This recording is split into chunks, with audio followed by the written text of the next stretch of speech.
Brian DiMambro.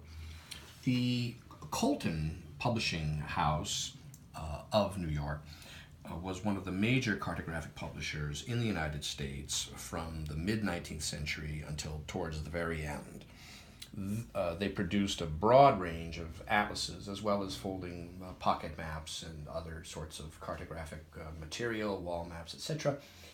This uncommon and a very nice large folding pocket map of the states of New Hampshire and Vermont and New England is a late production from the firm.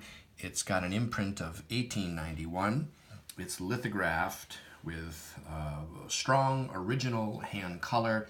It's got a very, very decorative large scroll and vegetation border. It's profusely detailed.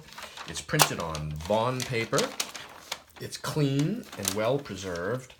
It still folds very nicely as issued into the original folder, cloth-backed, gilt-stamped folder, like so.